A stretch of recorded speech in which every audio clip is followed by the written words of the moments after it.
everybody. At this time, I'd like to ask everybody to stand and face the flag, and we'll say the Pledge of Allegiance. I pledge allegiance to the flag of the United States of America and to the republic for which it stands, one nation, under God, indivisible, with liberty and justice for all.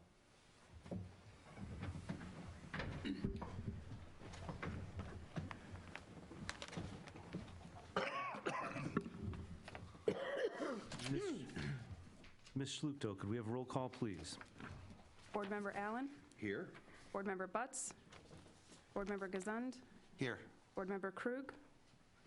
Board Member McAlpine? Board Member Euler? Here. Board Member Hanchett? Here. Board Member Ward? Here. Chair Evans? Here. Okay, so you may notice that the staff called more than the number of names up here, even the number of seats. This board is a 7-member board, and by ordinance, we have 2 alternates. In the instance that a regular member cannot appear, an alternate can sit in that regular member's place, acting as a full voting member. So we have 2 alternates tonight, and we appreciate them coming out. This board does consist of 7 members, and in order to prevail with the variance request, You can sign me in, too. we need a majority of the makeup of the board, not of who's here tonight. So in order to prevail tonight with your variance, the applicant's going to need at least 4 affirmative votes. And I'll talk more about that a little later on in the meeting. Our next item of business is approval of agenda. Do we have any proposed changes or corrections, modifications to the agenda, either by staff or the board? I'll move that we accept the agenda as printed. Second. Any discussion? Ms. Schluchto? Gesund? Yes. Euler? Yes. Hanchett? Yes. Ward? Yes. Allen? Yes. Evans? Yes. The next order of business is the approval of our previous meeting minutes from September 9th, 2019. We've all received those in the packet. Any board member comments or revisions? If not, I'll entertain a motion. So moved? To approve? Yes. Approval. Second Second. by Mr. Gesund. Any discussion? Ms. Schluchto? Euler? Yes. Hanchett? Yes. Ward? Yes. Allen? Yes. Gesund? Yes. Evans? Yes. Okay. Next item for the agenda is application PBA 419 for property at 1811 Earlmont. Ms. Schluchto, do you have a summary for us? Yes, I'd like to reference my November 7, 2019 review letter. This variance is for a side yard setback that's proposed to encroach into the side yard along the corner of Mortensen. Per the ordinance, section 138-526, a side yard setback of 10 feet on corner lots is required where a rear yard abuts a rear yard in the single-family residential district.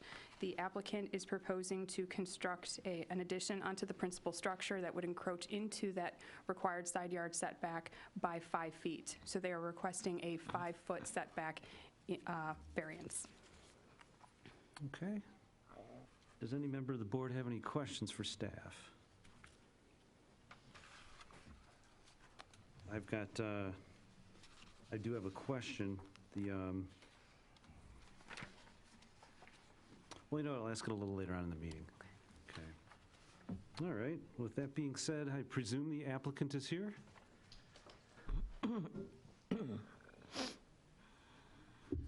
And sir, could you just tell us your name and place of residence for the record? Oh.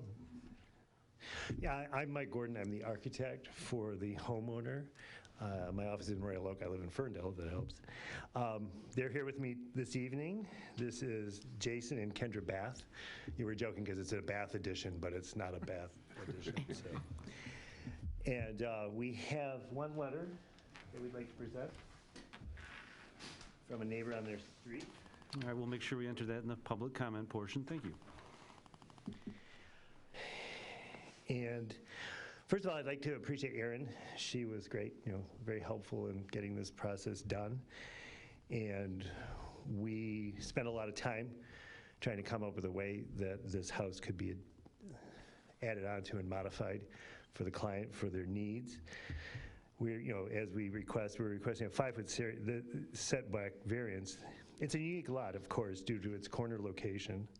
This is further exaggerated since the other side, if I could simply slide the house over about 3 feet, I could pick up most of this variance, but the house has been placed, when it was built, with a greater side yard on the other side. All of this predates the current ordinance, as we discussed.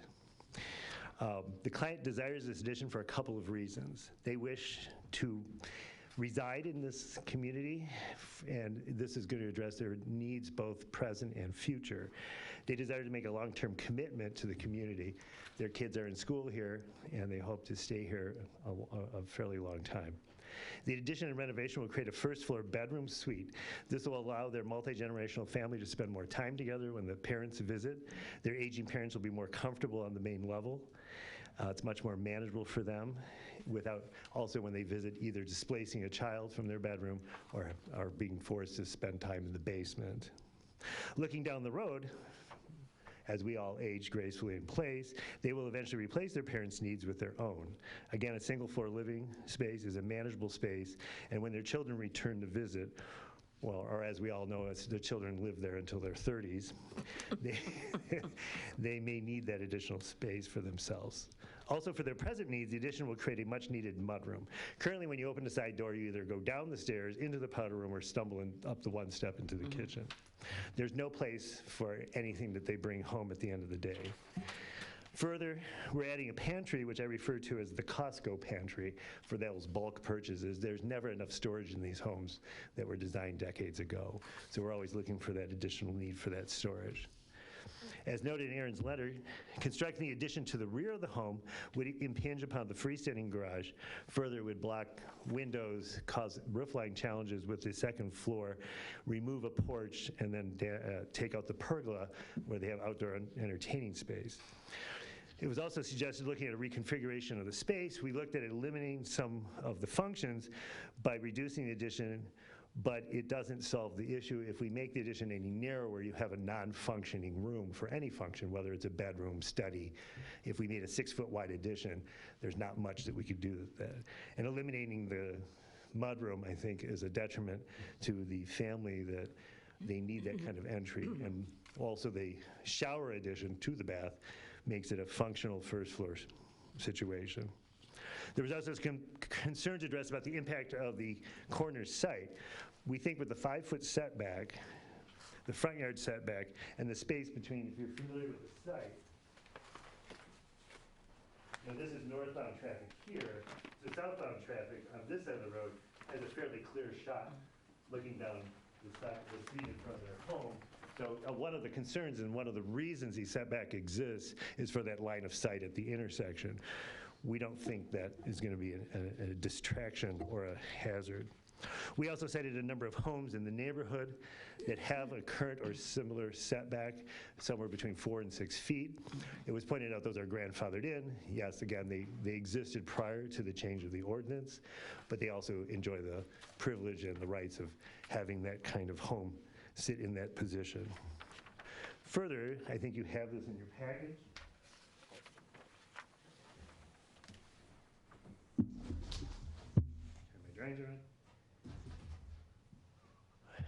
The family-friendly covered front porch and the addition enhances the curb appeal of the home.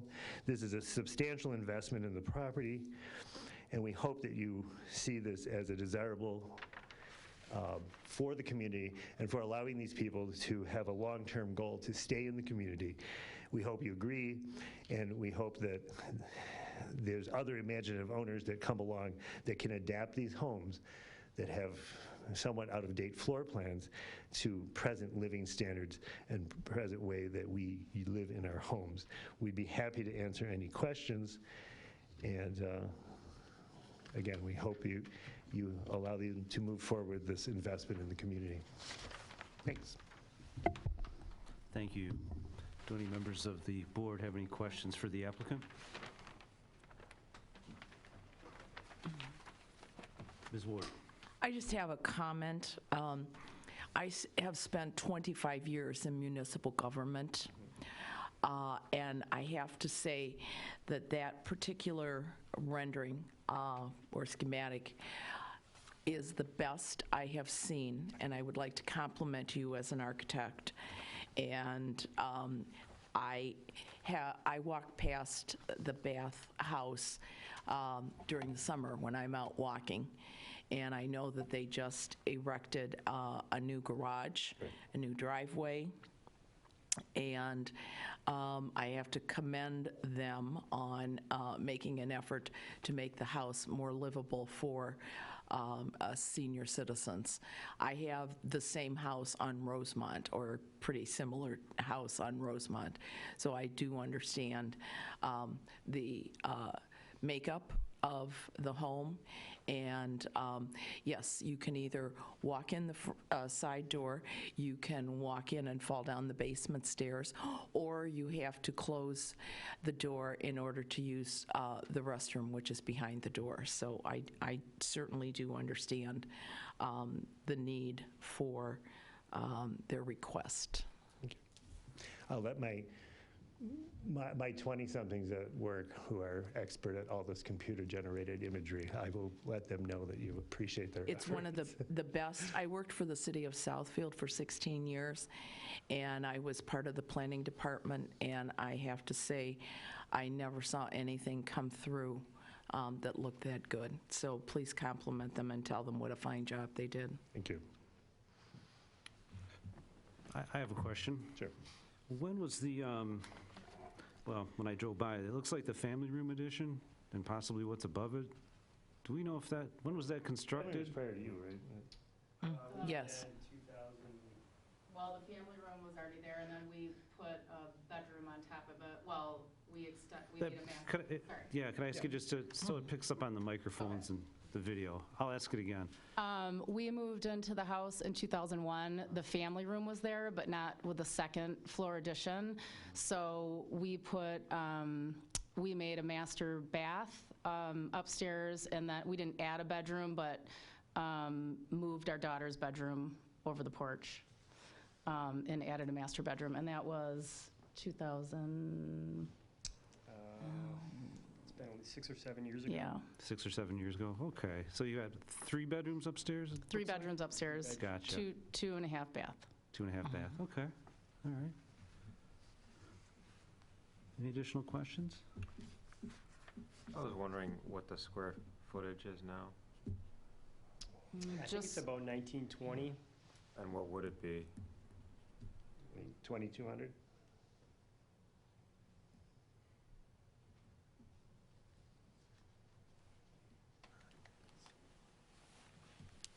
Thanks. Okay. Thank you. It doesn't look like we have any further questions. Well, it looks like we're all set, so if you want to have a seat. This time, I'll open up the matter to members of the public for public hearing. Is there anyone who'd like to come up and address the board regarding this matter? If you could just tell us your name and your proximity to the home, that would help us out. Jerry Gallagher. I live at 1812 Earlmont, which is right across the street. I've been in that corner for 40 years. Since the baths have moved in, I've seen nothing but improvements made to that property, not only to the landscaping, but to the building itself, and now they've spent more money to put in a garage and cement. They've really stepped up and improved their property and spent a fair amount of money where they could have gone elsewhere. But they chose Berkley. And as I look at this, I hope I see that in the spring. Okay. I've got 2,400 square feet across the street, so I certainly don't think that improving and making it larger would cause any kind of eyesore. I mean, that's beautiful. Okay, thank you very much. Are there any other members of the public who'd like to speak regarding this matter? I don't see anyone else here. I'll close the public hearing, but we have received a written comment that was provided by the applicant, Ms. Schluchto. Could you perhaps summarize that for us? Yes, this was submitted from the property owners at 1877 Earlmont, Brett and Jody Miller. They have reviewed the plans proposed at 1811 Earlmont, and they understand the proposed addition would require the variance from the city, and they do not believe that this would negatively impact the neighborhood, and they welcome the investment for the community. Very good. Thank you very much. Okay, well, at this time, I'll turn it back over to the board for any discussion.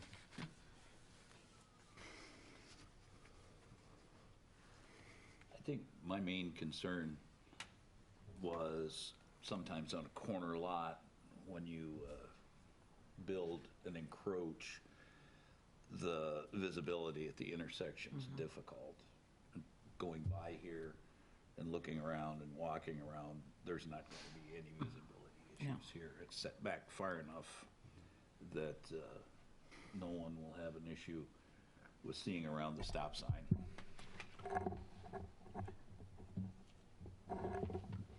Ms. Ward.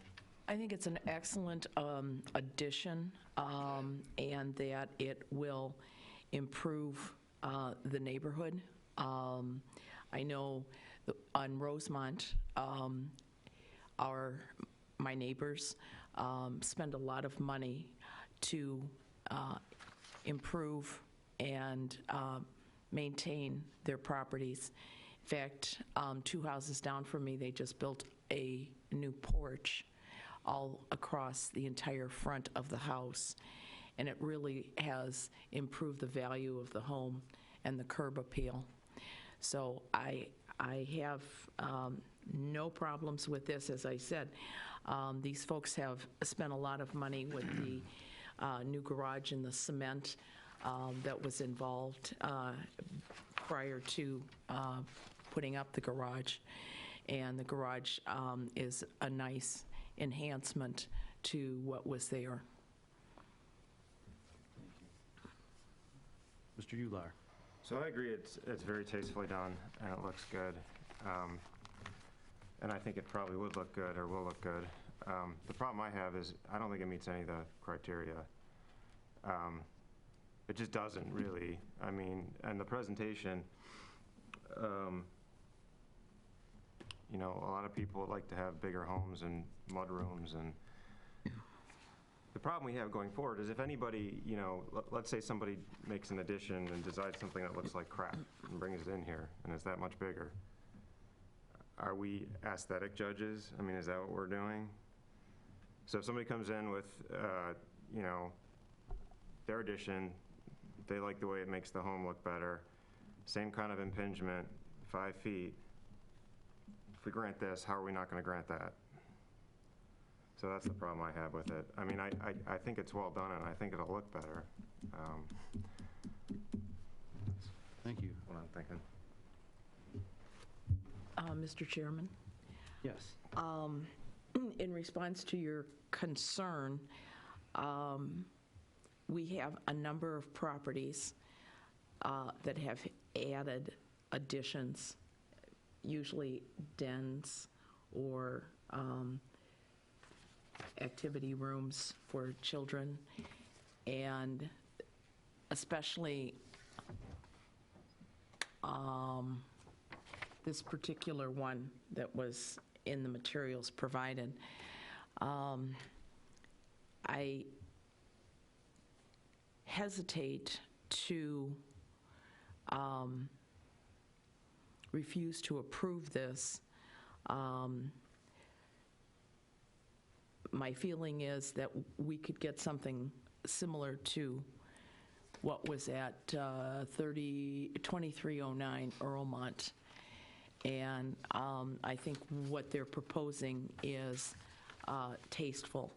It allows them to stay in their home, and it does improve the neighborhood, and it improves the value of the property.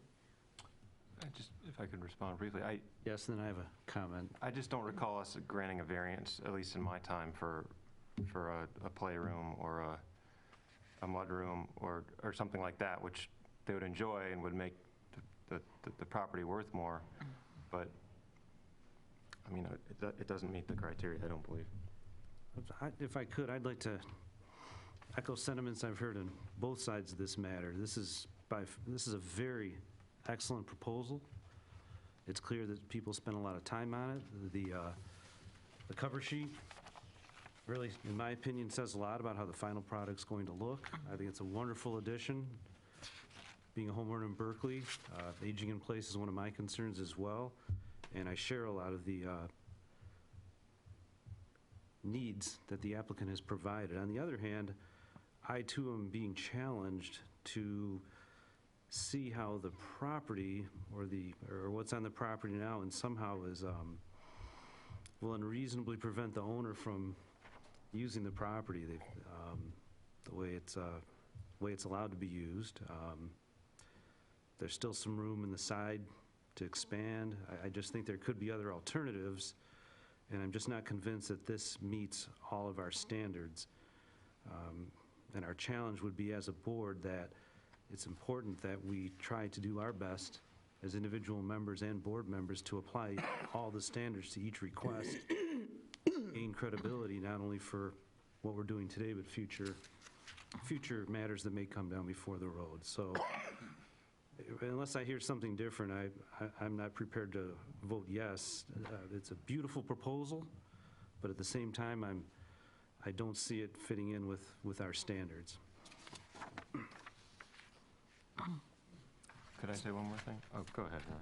Mr. Chair. Yeah. The existing lot size I'm showing as 6,250 square feet. I didn't check it.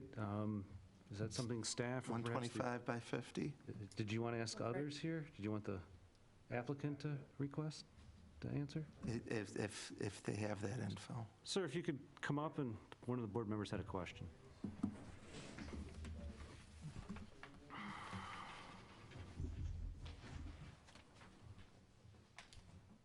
Speaking of aging in place. Yeah, that's the math. Okay, 6,250. Okay. And then with the addition, you're going to be at 2,200 square feet. Yeah, and the lot coverage only increases from 22, if that's where you're headed with this, from Yeah. 22.6 to 28.8, where 45 is allowed. Okay, So we're not even, yeah. I mean, it's not a huge expansion of the lot coverage. Just wanted to make sure that, yeah, No, we're well under the lot coverage. okay.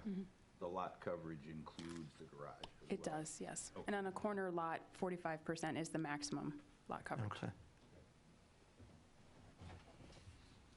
That was all I was concerned with. Mr. Ular, do you? I mean, I just wanted to say, I don't know if I was being clear in terms of criteria. I mean, even when we vote on these, we're supposed to structure, or when we make a proposal, we're supposed to structure our, our motion to pass or not based on the criteria and how it meets them. And, the need for the variance is due to unique circumstances or physical conditions of the property. It's really not unique from a lot. I live on a corner lot too. The need for the variance is not the result of actions of the property owner or previous property owners. Strict compliance with the ordinance will unreasonably prevent the property owner from using the property for a permitted purpose. I just don't see how I can get in that and then deal with similar ordinances in the future. I think it would be great, but. Ms. Ward. Mr. Chairman, if I could ask Ms. Schluto, if they were to take and add this addition to the back of the house, how would that impact the property, and how would that impact the appearance in the neighborhood? Well, if I could, before Ms. Schluto answers, I think that's a discretionary call. I think we all have answers as to how it could impact. But would it be possible, I guess, is where I was Perhaps, going. yeah, is there, I had a similar question. Yeah. Is there room in the back to add do, things on? yes. The only thing I would say to that is that there is a required 10-foot separation between your principal structure and an accessory structure.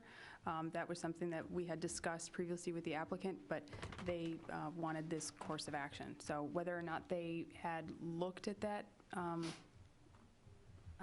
we'd have to defer to him. Okay. So would there be enough room so that there was 10 feet between the house and the garage? And if I could, we should probably defer to the architect just to In a technical sense, and this is one of the, there was a recent article that came out from the. Well, real quick, how far is, I think what we want to know is how far is the house from the garage right now?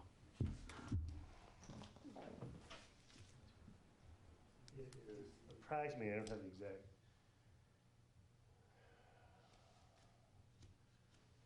About 20, 22 feet. And that's the closest point, so that's the family room? Okay, thank you. That answers my part of the question. Okay. Thank you. Can I you. make a further comment, or is that allowed, or? Well, we had a specific question. Well, Okay. thank you. Mr. Chairman, Ward. I would be interested in hearing what the architect has to say. Very good. So one of your concerns is, yes, there's the 5 criteria. Under the strict enforcement of the 5 criteria, there almost nothing would ever get approved. But the challenge here, and there's an article recently came out, of desirable pieces of property. A corner lot was actually listed as one of the non or less desirable properties because of several issues. One, having a lot more sidewalk that you have to either pay for or maintain, and the fact that the setbacks that have been created in most communities like this make the side yard the recreation space if you want to fill the site with a bigger house. So now your entertainment space winds up being a side yard as opposed to the backyard, which if this was an internal lot, we wouldn't even be here. We could build this house because of the 5-foot setbacks that are required on an interior lot.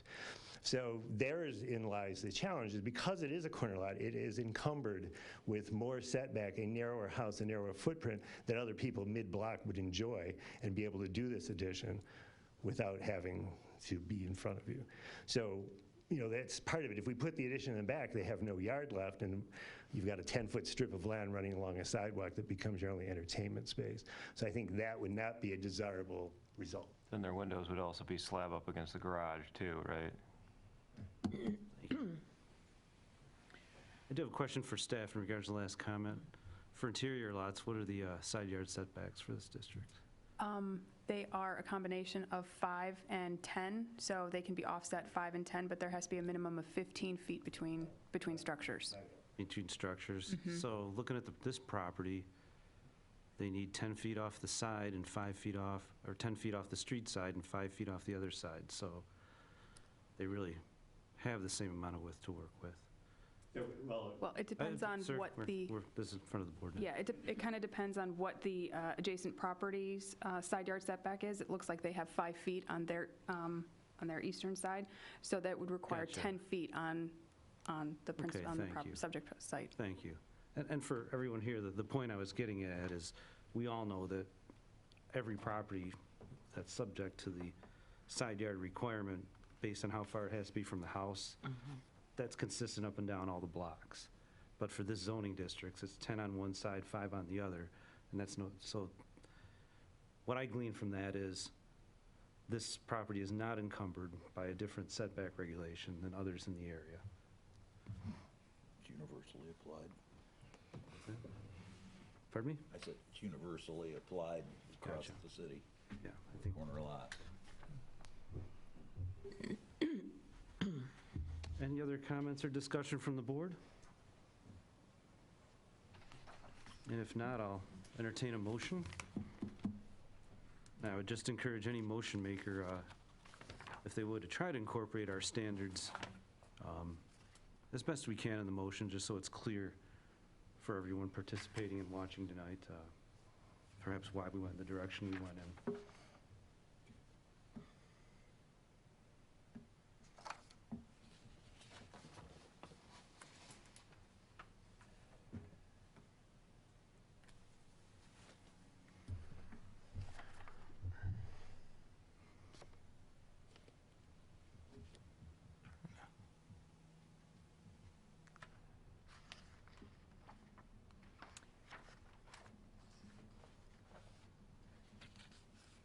Mr. Chair, I'm not ready to make a motion,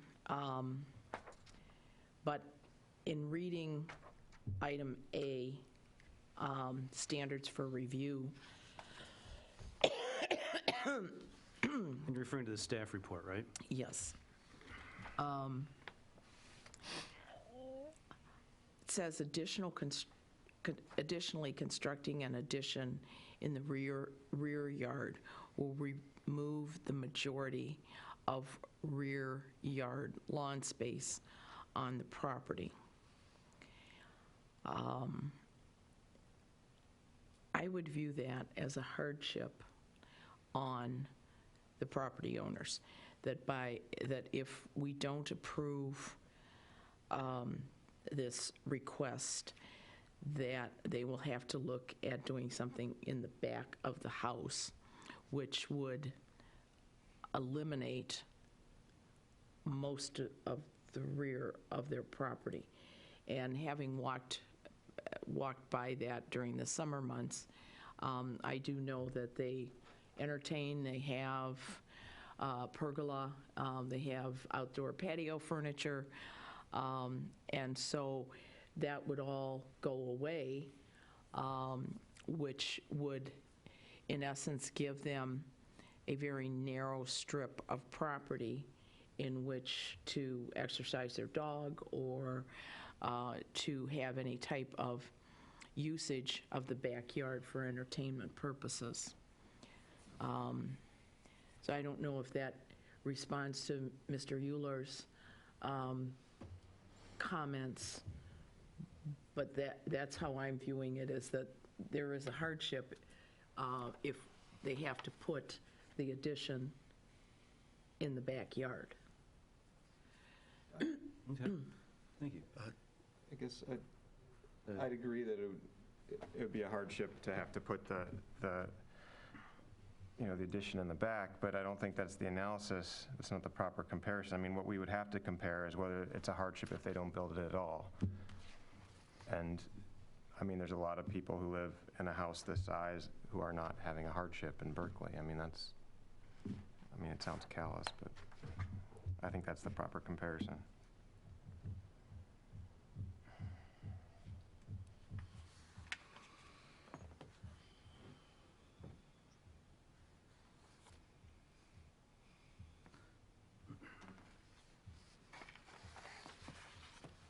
I'd love to approve this.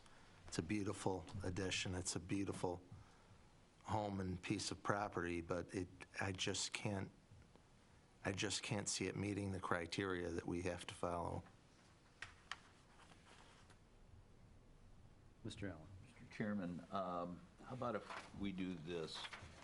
How about if we have Mr. Chair go through the standards for review and just read them aloud, and people make comments here on the board for that, so it helps us all think about the same thing. We have a suggestion. I guess I'll just get it. Does the board, is that okay with the board members? I would support that. Yes. Mr. Euler? Yeah, that's fine by me. All right, so reading our standards, these are right out of the zoning ordinance. The need for the variance is due to the unique circumstances or physical condition of the property. So if any of the board members want to talk about why they don't believe, or something different, those standards are met or not met, maybe that can generate some thoughts and get the board moving on this. Mr. Chairman? Yes. Unfortunately, when the house was built, it was built in the center of the property as opposed to being off-center. And to me, that makes it a unique circumstance because it would be very difficult for the property owner to do anything on the west side of their property, to add an addition on that side of the property, the house. So I think that this is a unique circumstance, or the physical condition of where the structure is placed on the property makes it a hardship. I guess I think that I would agree with that to an extent too, just because, the physical condition of the property being unique, it seems like the majority of properties, the lots are similarly situated in the sense that of how they're set up. I think that the only way that we can really look at how a property might be unique is the positioning of the house, as you suggested. I guess my question would be then is what would be considered unique enough if a situation like this, wouldn't be. So, I don't want to jump ahead to number 2, but I guess while I'm just talking here. Go right ahead.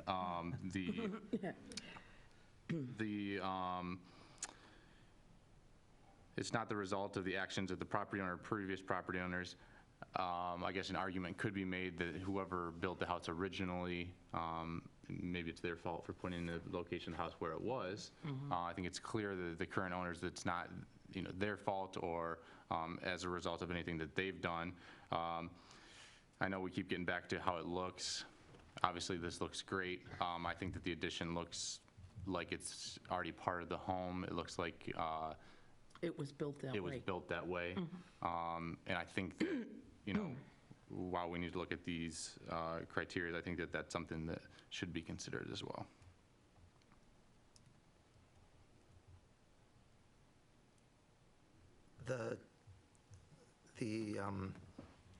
The way the house is situated on the property is unique, but is it unique enough that an addition would make the property and the property in the building more unique or less unique? Then, because what we're really debating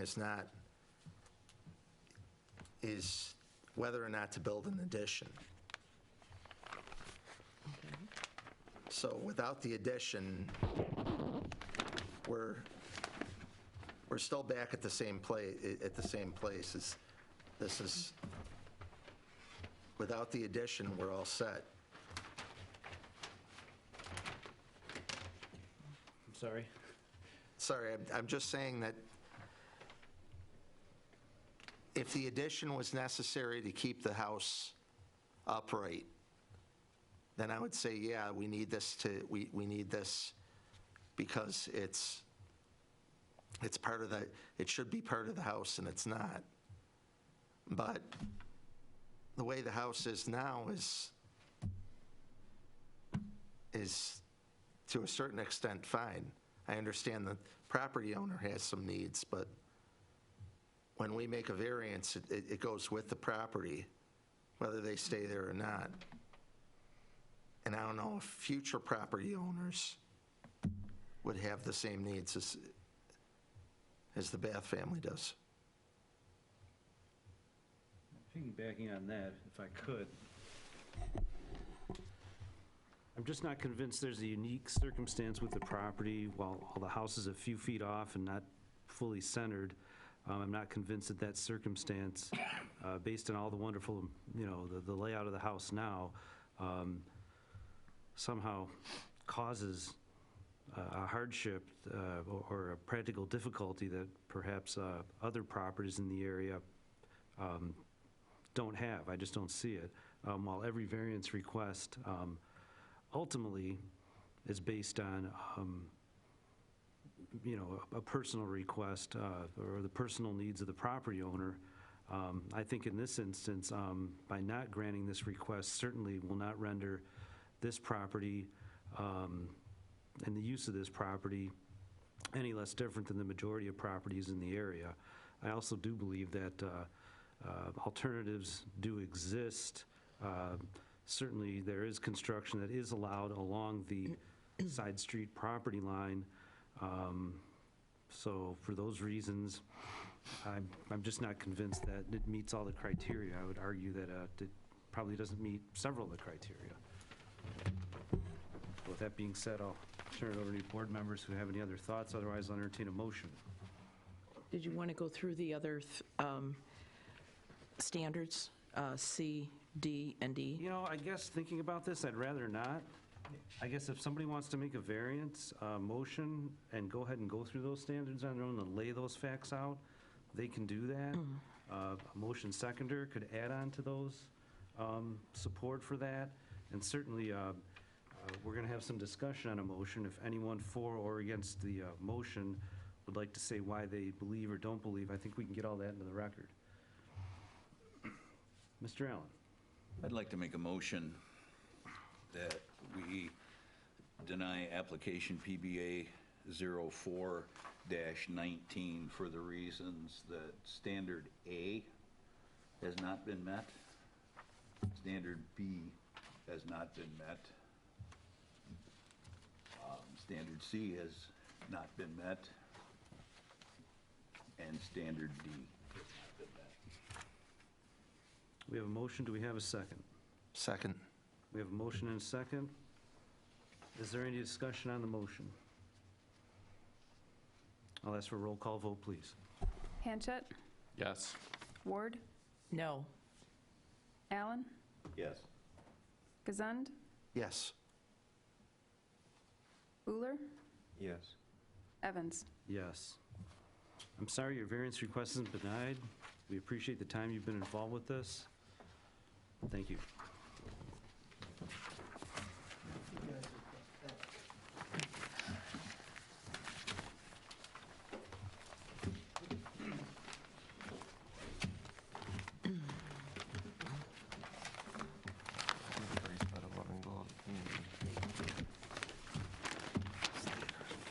Okay.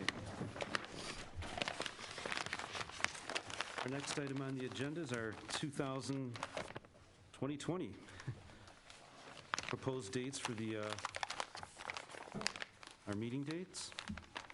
Ms. Schluto, nice work on getting these together and letting us know particularly which ones may not be on our standard Mondays. We have 2 of them in there. Do any board members have any comments or perhaps have they identified any reason why these dates might not work? I've checked with the Jewish calendar, and luckily, again, this year, none of the meeting dates interfere with Jewish holidays. Great, okay. Anyone else? No. Ms. Schluto, do you think we should do a motion? Yes, please. Okay. I'll entertain a motion to approve these then. A motion to approve. Second. Second, any discussion? All those in, I'm sorry? Mr. Ular. Why is it a Wednesday, March 11th? It's delayed due to the election day. The election day is Tuesday, March 10th, Why isn't it the Monday? because city council needs time to set up. This is one of the polling stations, so this chamber area is set up for. Just curious. Yep. Okay. Yeah, that's the 2020 presidential primary. Yes, it is. Wednesdays might be difficult for me, but Okay. no loss. Yeah. Good question, though. I'm sure everybody watching on TV I might have that same question as well, especially those who don't vote here at this precinct. All right. So we're ready for a roll call. Ward, Yes. Allen, Yes? Gazund, Yes. Euler, Yes. Hanchett, Yes. Evans. Yes. Okay, is there any other business, either from any of the board members or staff? Seeing none, Mr. Hennon, Councilman Hennon is here with our liaison report. Yeah, the only update I have tonight is related to the expected timeline for the proposed marijuana ordinance. Tuesday, November 26th, the Planning Commission will hold a public hearing to make a recommendation to council on the zoning portion of the ordinances. Well, there'll be 2 ordinances, the zoning ordinance. Then council would have the first reading of the licensing ordinance on Monday, November 18th. That's our upcoming meeting, a week from today, or a week from yesterday. And the second reading on December 2nd. Then the zoning ordinance would come for the first reading on December 2nd, and the second reading on December 16th. Since the licensing ordinance would expect it to be in place before the current moratorium that we have expires, council won't need to renew the temporary ban that we have now. But the city would still be able to hold off on accepting applications until the zoning portion is completely finished. So that's all I have tonight. Thanks for the update. Thank you. And I'll now open it up to public comments. There is no one in the room. So I will close the public comment period. And I will, so this matters, so our meeting's adjourned. Thanks, everybody, for attending. Thank you. Thank you.